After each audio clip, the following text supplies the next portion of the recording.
Assalamu alaikum everybody, this is your Arabic teacher Sam and a very warm welcome back to the latest episode of the podcast. I can't remember what number we're on, probably number 10 or 11 or something, 11, yeah? And we're honoured, in fact, to have a very, very first guest, Shahin-ur Rahman, and he's sitting right in front of me. Huge honour to have him in my very house, another resident here in Northampton, mashallah, so welcome, akhi. Jazakallah khair. Thank you for having me. No problem at all. So really, we'll just start off with talking a little bit about who you are, and then we'll kind of work backwards a bit. We'll talk about sort of what you do now and what your current role is at Safar, and then we'll work backwards sort of towards that. So, who on earth are you? We'll begin with that. So as you said, I'm a fellow resident in Northampton. I was actually born and bred here. At the moment, I'm a syllabus developer by profession, so I work for Safar Publications in London, based in North London actually. And we write textbooks and we develop textbooks and edit lessons and those types of things. I'm currently the project manager of the Learn Arabic series. MashaAllah. And for Learn Arabic, what we've got at the moment is one of our latest releases, the Arabic handwriting book, which I shall be showing you soon. Yeah, can I have a look at some actually? Of course. I'll snap some and I'll put them on my Instagram and stuff, No inshallah, problem, yeah. so people will see them. Oh, mashallah, I like it. I like the spiral bound books. yeah. I like that. That's for it makes it easier to write because sometimes to roll them over and stuff, yeah. Especially like in madrasa and stuff, when sometimes you're restricted on space on the tables and stuff. It's helpful to be able to do that. So it actually helps teaching that to children of year 1, year 2 age. So when they're learning the qaida, learning how to read alif, ba, ta, and the alphabet, it helps them read and write together, and it makes their reading a lot more fluent in it. Nice. Anyway, so I'm the project manager of the Arabic side, and I'm a syllabus developer on the Learn About Islam series, which is the Islamic studies textbooks. So that's me for now. I'm a blogger as well, but that's been a bit more quiet. A bit more quiet recently. Since my job has become full time. I've not really had the time to blog on Al-Rahma as much. Nice, but there's articles actually in Arabic.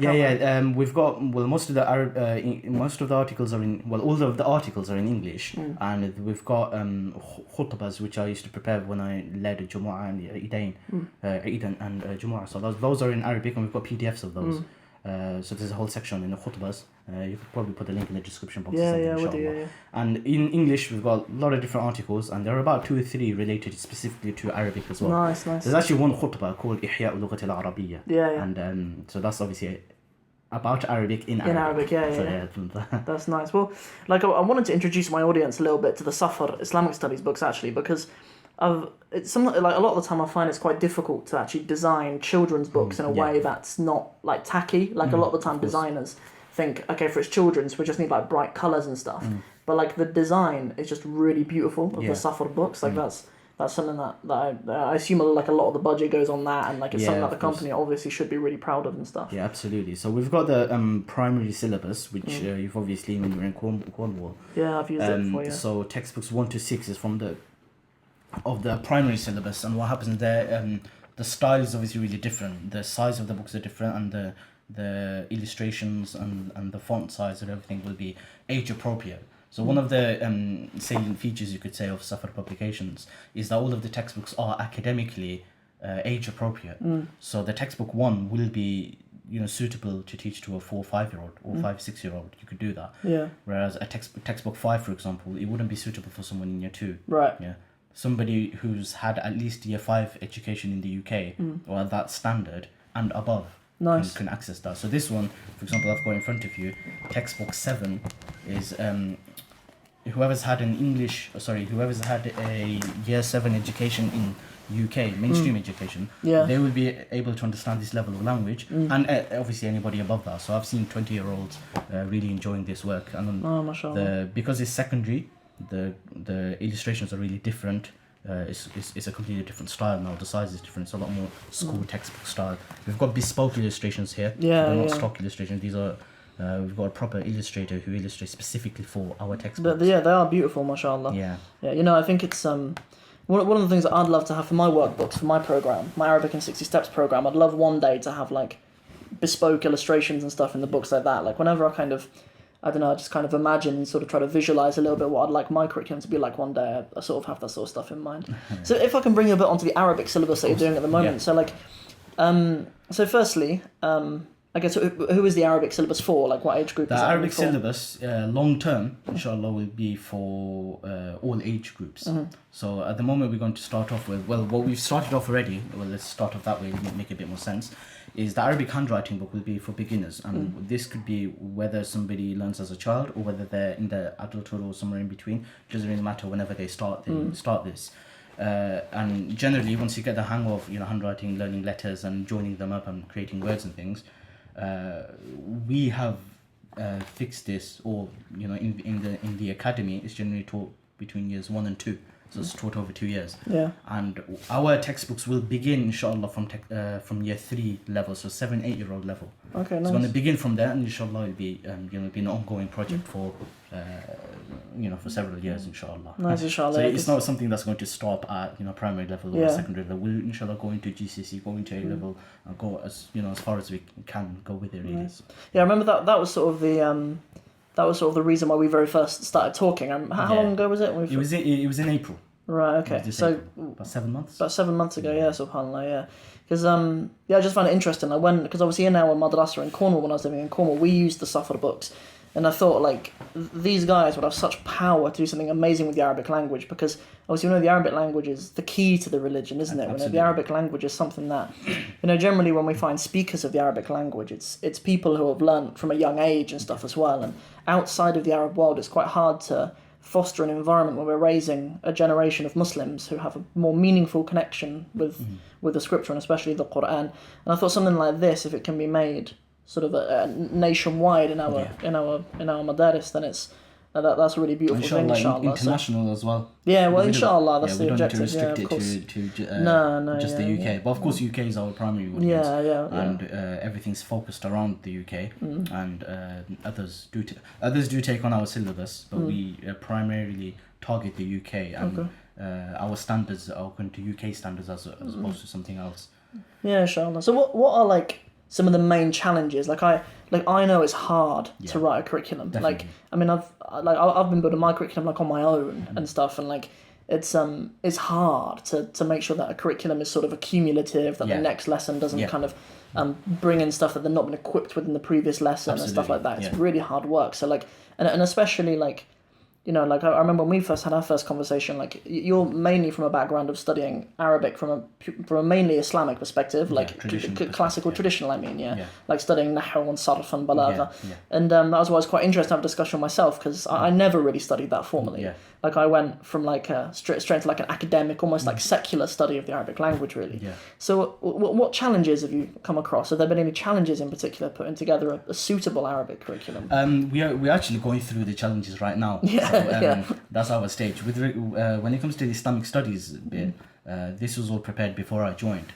So because our advantage is the CEO of Safar Publications, and he has a master's in educational psychology. Oh, okay. So because he's studied that formally, he applied all of those things in preparing the curriculum. And our project manager, so I'm not the project manager on Islamic studies, so he's actually prepared everything all the way until textbook 11. So he and the Sheikh, who's our lead head, you could say, they worked on it together and they prepared everything. So it's not like we just take it as it comes. So now we're preparing textbook 8, for example, but we're not just making it up as it goes along.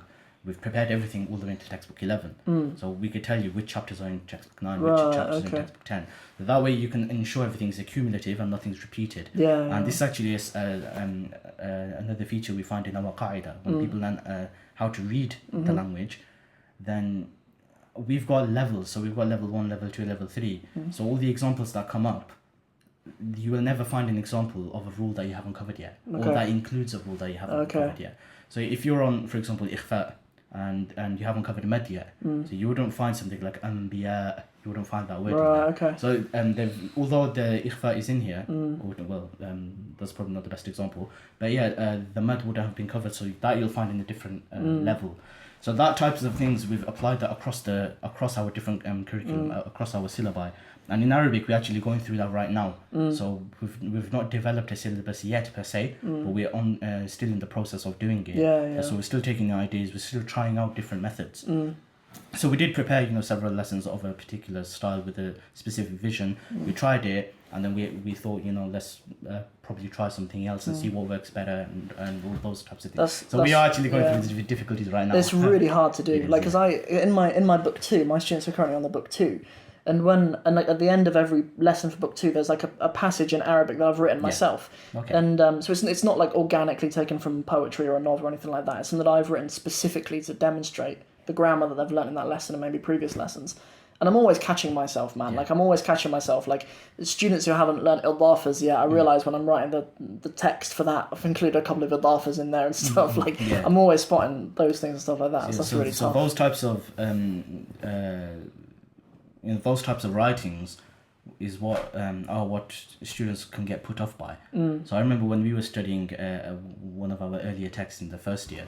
So we actually had about 9 lessons a day when we were studying in Leicester in the traditional method. So we had a couple of lessons on nahwa. We'll have a lesson on sarf. We have a few lessons on exercises and things like that. So I think in terms of grammar, we had about 3 lessons probably a day.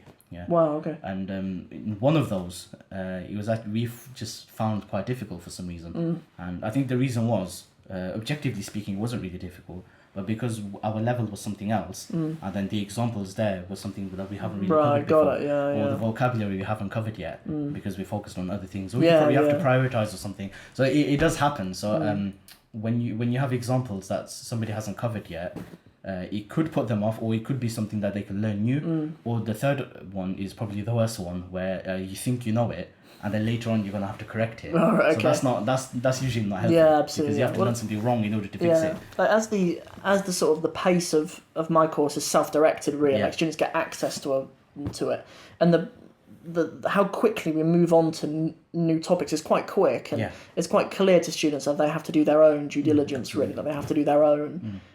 Because sometimes I do put in a word here and there that actually isn't in the specific vocab list, but that's kind of with the assumption that students have access to some sort of dictionary or something like that. But that brings us on quite nicely, actually, to sort of where you started. So, like, bring us up to, like, when you started learning Arabic. Okay, I'm assuming you mean the language here. Yeah. So language, I formally started learning it when I was 16. Okay. So the interest began when I was 15, a year before that, when I wanted to have a more intellectual, I wanted a more intellectual engagement with the religion, with Islam. So obviously we were, performing our salah, we read the Qur'an and things, but you want a more meaningful relationship with Islam, a more meaningful relationship with Allah. That's ultimately. So my motivations for learning Arabic were, strictly religious, you could say. Of course, that it broadens up, but that's the primary reason. So I was looking for, Arabic courses in Northampton and things, and of course in 2008 there was nothing there. Of course, So now that you've moved back to Northampton, there was no Arabic with Sam in Northampton. There was no Arabic Sam, otherwise we could have done something. It's interesting because you and I probably studied Arabic at the same time, although in completely different time frame. So we're both from Northamptonshire, but then I went one way, you went another way, and then now we come back together. Subhanallah. We can do something together, inshallah. But because there was nothing in Northampton, and the only other way, realistically, without going abroad, was to move to another city and study in the traditional Islamic seminary. So because I wanted to learn Arabic and the Quran, this was the only way possible. So I tried to convince my parents to let me go and to obviously pay for it. And then, alhamdulillah, they came about it in about April time, I think, 2008. And in summertime, I was accepted, so I joined them and I went ahead. So it was a full-time. It was a full-time. So I was there for 6 years actually. Okay. So it's not just Arabic. Arabic is the first thing you have to do. So that's your primary thing you're learning for about 2 years, and after that, you're learning other things as well.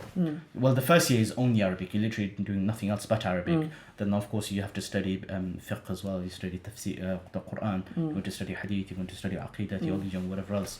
All the other Islamic sciences. You have, quite an in-depth study of all of those. I find that interesting that with like a traditional sort of Islamic approach to education, the Arabic language is the first thing you do. No, you have to. Yeah. But here in the UK, it seems like often the Muslim youth are sort of advised towards learn the Arabic alphabet when you're at school, when you're at madrasa or duksi or whatever, and then learn how to debate Christians, and then do street dawah, and then later when you're probably 20 in your 20s or whatever, then if you're serious, learn Arabic. You know, it's all sort of backwards, isn't it? You know, but really but it just goes to show how foundational the Arabic language is. Yeah, absolutely. It's not really something just for people who are taking the religion like really seriously, like, you know, the imams and the shuyukh and stuff. It's actually foundational, isn't it? It's something we should be making a real effort to teach our kids. Absolutely. You know? This is why we're actually trying to focus on this in Safar as well. So we're trying to start from the youth, so they can grow up with an active connection, or at least a passive connection with the Qur'an. So when they're in their teens and when they get tempted by, you know, school life or whatever else that happens, whatever teenage people go through, at least they can have some sort of a relationship with the Qur'an. Whereas when we were growing up, we didn't really have that. So for us, reading the Qur'an was just a ritual, and that's what it was. You read the Qur'an, you get reward, and that's it. So you don't know where one word begins and another word ends. So and let alone, you know, taking the messages in or taking inspiration from it. Now, a lot of people tend to misunderstand, you know, what it means to engage with the Qur'an. They think, oh, it's always a scholarly debate or something. It doesn't have to be a scholarly debate. That's only for a, you know, small circle of people. For the rest of, you know, humankind, you could say, you could take inspiration from it. So one thing we're doing at university actually is we're looking at reader perspectives on certain things, and we're doing education. So in reader's perspective, what you basically do and learn is you engage with the text, and you see what can you take for yourself in there. So you wouldn't get involved in legal issues or theological issues or anything like that. It's how can a reader engage with it, you know, on their own level, on their own personal level. Maybe you can relate it to a life situation you're in. Maybe you can take some kind of inspiration from a story or something else. Yeah. So the Quran is a lot broader than just being a legal and a theological, you know, basis of debate. I think there's definitely a lot more to it. And youth, when it comes to youngsters, they're not going to get involved in all of this. They're not going to do that. If somebody's, you know, 13-year-old, 14-year-old in school, they're not going to be talking about what is halal and haram, or what are the attributes of Allah or something like that. Subhanahu wa ta'ala. What they will do is you'll find something like, you know, وَمَنْ يَتَوَكَّلْ عَلَى اللَّهِ فَهُوَ حَسْبُهُ, something like that. And then you know, internalize that. Or وَاللَّهُ غَالِبٌ عَلَى أَمْرِهِ, and you'll internalize that. You'll find certain ayat, or you might read a story of Yusuf alayhi salam, for example, and there's so many lessons in there, because Allah says in the Quran himself, ayatul lisa'ilin. So the story of Yusuf alayhi salam and his brothers, in it are, you know, ayat, there are signs for those who are inquisitive. Question, And those types of things people can relate to, or at least stories. So whether it's the story of Hud, or the story of Nuh, story of Yusuf, alayhi salam, all of those have, there are morals there. Allah subhanahu wa ta'ala didn't just tell stories for the sake of telling us stories, for the sake of narrations. It wasn't. It's not about entertainment. It's more about relating to it. There are morals in there. There are life lessons in there that we can apply in our lives. So even for youngsters, there are lessons that they can relate to. Of course. And for adults as well, there are lessons to relate to. So we find actually in the Quran one very interesting thing, which is the inspiration of Safar, actually, in Surah Al-Kahf. إِنَّهُمْ فِتْيَةٌ آمَنُوا بِرَبِّهِمْ وَزِدْنَاهُمْ هُدًى. They are children. They are youngsters. إِنَّهُمْ فِتْيَةٌ آمَنُوا بِرَبِّهِمْ. They believed in their Lord. وَزِدْنَاهُمْ هُدًى. And we increased them in guidance. So being a youngster is not, you know, it's not a bad thing. No. The Quran doesn't say it's a bad thing. Islam doesn't say it's a bad thing. Being a youngster is honorable because you're innocent. You have an open heart. You can accept the truth when it comes to you. Your heart isn't polluted by society or by whatever else and your own internal biases, because you haven't developed biases yet. No. So you are still on the fitrah. You believe in Allah, believe in Him in a very natural way, and Allah will increase you in guidance. So youngsters, if they have that approach, and alhamdulillah, all of these children, they aren't the fitrah. No, they're not polluted yet.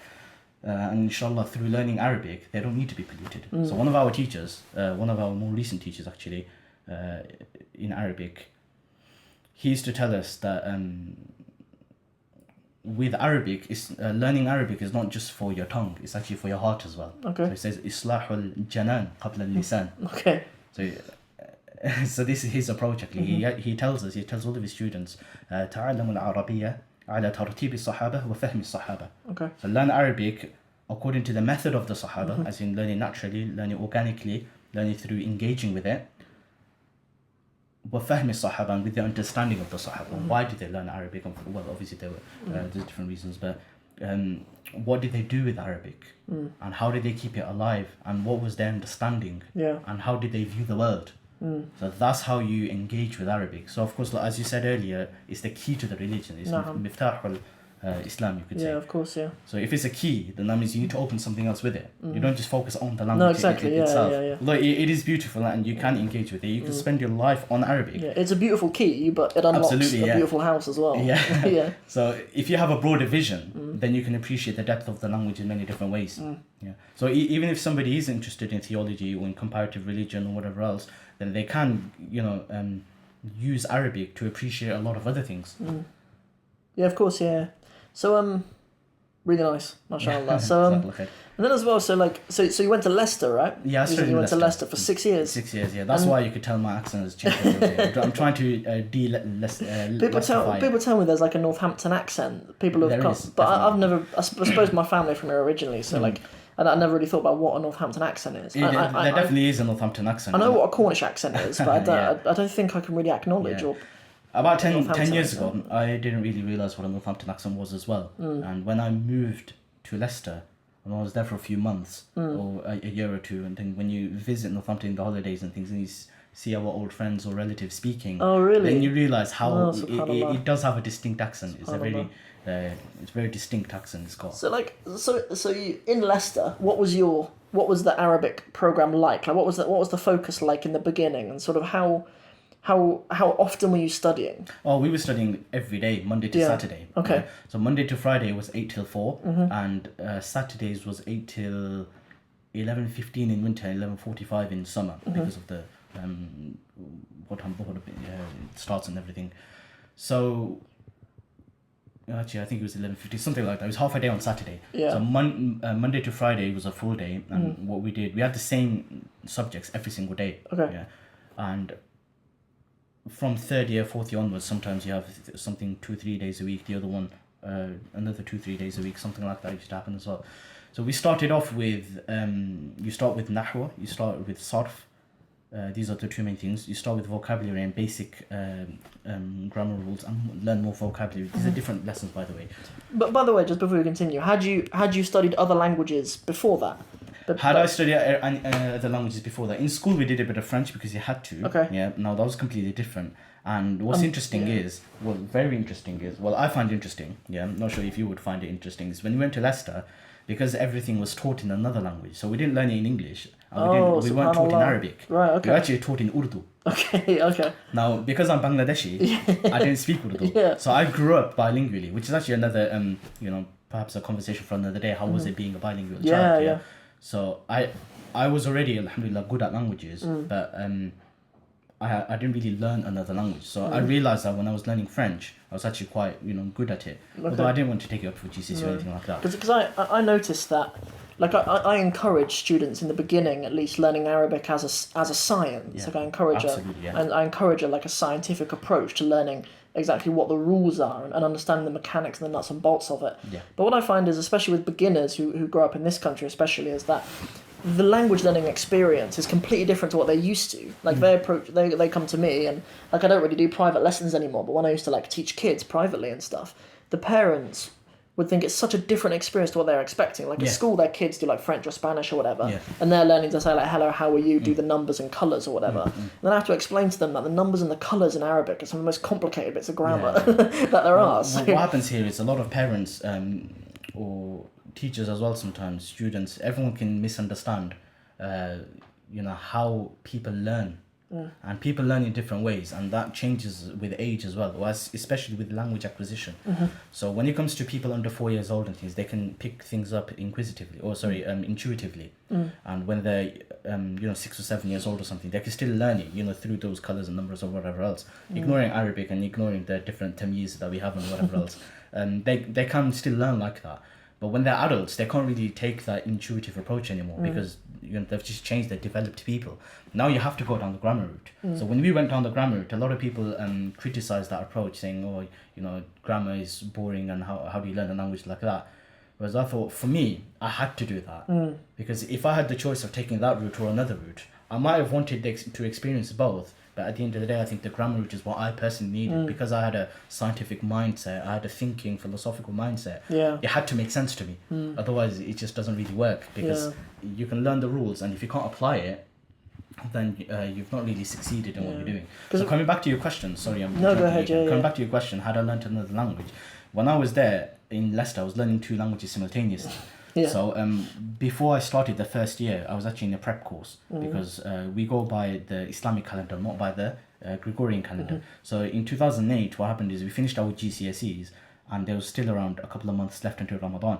So in those 2 months, I was basically learning Urdu. Right. Yeah. And we were in an Urdu environment because the teachers and the mashayikh there were from an Indian background. So in their country, everything is generally done in Urdu. Yeah. Their religious liturgical language is Urdu. So in England, they imported that, and well, this is basically what we had to learn. So if you wanted to learn Arabic, I had to learn Urdu with it. So we learned Urdu, and that experience was really different. Because yes, we did have a textbook and things like that, but really we learned it from picking up from teachers, picking up from lectures and whatever else, and interactions. So the way we learned Urdu was really different from how I learned Arabic, and my skills in both are different. Right. Or you know how a language has maharat arba'a, so you've got 4 different essences to a language: speaking, listening, reading, and writing. Yeah. So some people think, oh, how fluent are you in this language? Well, it's a really difficult question to answer Yeah, because you can be fluent in one aspect and weaker in another, whereas in another language it could be the other way around. Yeah. So if you look at for my Bangla, for example, we could speak and listen, perfectly. Yeah. But reading or writing, not so much. Yeah, because we grew up in England. Yeah. But whereas with Arabic is the exact opposite. So my reading, alhamdulillah, over the years has become near native, and my writing is I'm quite comfortable with writing. My understanding is a bit less than that. It's definitely there. As in when it comes to listening, I can understand it quite fluently.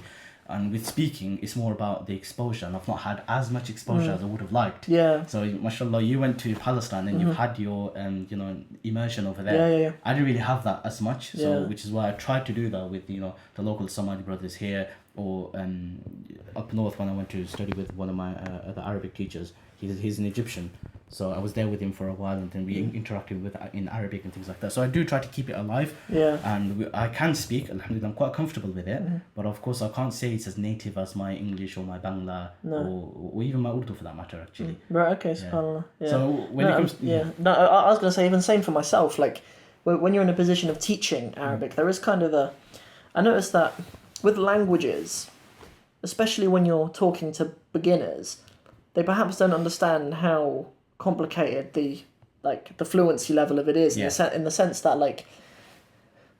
that languages, especially the Arabic language, is so vast, isn't it? But because it's a language, people think if you're fluent, you know everything. Yeah. Do you know what I mean? So I always come across stuff I don't know, right? Yeah. Like I always do. it's a lifelong journey. Yeah, exactly. Like in my own studies and stuff. But then prospective students or something might be like, "What, you don't even know? You don't even know, mate." And you're supposed to be teaching me and stuff. So but that's a struggle. Like in my position, obviously, so much of my time is taken up creating my curriculum, supporting my students, trying to reach more students and stuff. And it can be hard when you get to a certain level to keep on progressing. Yeah. Because with my degree, it was pretty much like, okay, you've paid your fees. Well, you paid your fees. As long as you paid your fees, and as soon as July comes, you're out the door. Yeah. And then after that point, it's harder to find good support and stuff. You're a lot more on your own. So what do you do now at this point? Like now you've got to a level, you've graduated a certain program, etc., and you're at a stage of feeling comfortable. Yeah. Like what do you do to keep it alive? Read. Yeah. You have to read. You can't you can't stop reading. And the reason I generally say that is because, especially when you're living in a non-Arab community, if you have Arabs around you or people who can speak Arabic, especially the Fusha dialect, which is the one we are used to. Yeah. If you have people around, then obviously you need to engage with them, you interact with them, speak, and benefit however else you can, engage with them. But in the absence of native speakers around you, you have to keep it alive somehow, and the best way to keep it alive is by reading native works. Yeah. So reading Arabic and reading is so broad that you can read on any different topic that you want to. So if somebody's interested in history, they could pick up a book on history and read it. Yeah. If somebody's interested in literature, you could pick up Khalil Wadimna and read that. Yeah. And usually it's the difficult words that are not really used anymore today. They have in the footnotes, alternative words. Yeah. Like a thesaurus, you could say. With alternative words in more simple Arabic. You find things like that. If somebody's interested in, tafsir or something, you can read that. And generally they have different levels of, Arabic in different textbooks or different books. Or articles even. Sometimes what I used to do, especially when I was learning Arabic, One thing people need to realize actually is learning Arabic isn't something your teacher will feed you with a spoon. Learning languages in general. It's not something you are taught. It's something you learn. And you have to learn it actively. That's interesting. So your teacher can facilitate things for you. They can tell you the rules. They can help you along the way. They can hold your hand and drag you along the way. But they can't push you. No. They can't do that.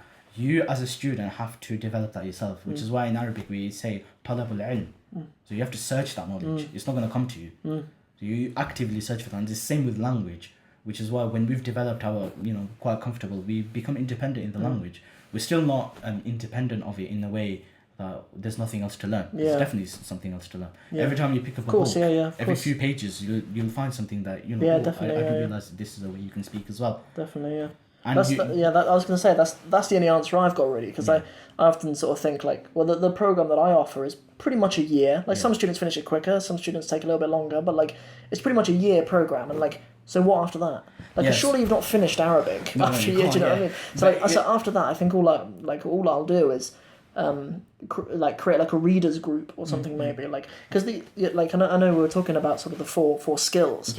Like the other skills, they are skills. They're not whole new knowledge. They're the same knowledge, but they're just different ways of channeling that knowledge into the world. Another thing I would advise nowadays, especially in the modern day, 2008 was a different world. 2018 now it's a different world. For those who are comfortable with the idea, I acknowledge, not everybody would be comfortable with this, but those who are comfortable with, watching cartoons or something, or whether that's, religious cartoons, there are a lot of good Islamic cartoons out there, or, if somebody's interested in just Arabic things, not of a religious context, then they're all available now. So you can have, there are drama series, if you want to look at some historical scholars of the past or something, there are dramas about them now in Fusha.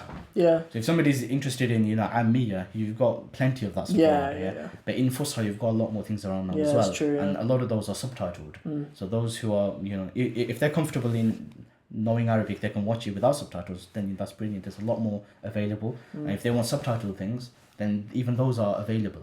So I'm actually creating a list for the last, year or so, probably longer than that. And every time I come across any good content for children or for adults, but generally more so for youngsters, what is, what could be beneficial for them in their own development of learning Arabic or having a bit more of a native approach to it. Yeah, mashallah. In Cornwall, I had some students who were from Tunisia, and the kids were sort of 7 and 8 years old. They could speak Fusha, and that's quite unusual. Like especially children don't even live in the Arab world. And I was asking them why, and they were like, "We watch Kung Fu Panda in Fusha." And that's like the main reason why they can speak Fusha. My philosophy is that generally in our Bangladeshi or Asian subcontinental culture, you'll see a lot of people, they watch films that they shouldn't be watching, stuff like Bollywood. Right, okay. Now those types of films nobody should be watching because of the shirk and whatever else involved in there. Now anyway, regardless of whether you should do it or not, people do it. And particularly women, so as children they watch these TV shows, dramas and films, and they learn Hindi. They actually become fluent in Hindi. At least on a passive or understanding level, they can understand it properly. So I used to wonder, hold on a minute, if these people, even women or children, like a lot of these women haven't been to school, by the way, they haven't been to school, they've not been formally educated. Despite that, they can learn a language just by watching TV. If they can do that, why can't we do the same with Arabic? 100%. Yeah. And Dr. Abdullah Ad-Dannan, I'm not sure if you've heard of him. No. Oh, you have to watch his videos and read his things, because he promotes learning Arabic intuitively, bil-fitrati wal-mumarasa, and he experimented with his own children actually. Okay. So generally within the Arab world, you have a misconception there that you can't speak Fusha, and nobody can speak Fusha or pick up Fusha if they haven't learned the rules. So you have to learn grammar before you can speak it. Right. Okay. And he tried to disprove that, and he experimented on his own children. Okay. So what he did is when they were young, or 2 or 3 years old, he spoke to them only in Fusha. So he speak to them with i'rab, with harakat, with everything. Wow, subhanallah. And his wife would speak to them in, I'm not sure whichever language that was, but his parents or the grandparents of the children would speak in Ammiya, whichever dialect that was. I presume the Shami Levantine dialect, or Levantine, however you pronounce it in English, one of the Syrian dialects. And what he noticed is by the time they're 3 years old, they can speak Fusha with i'rab.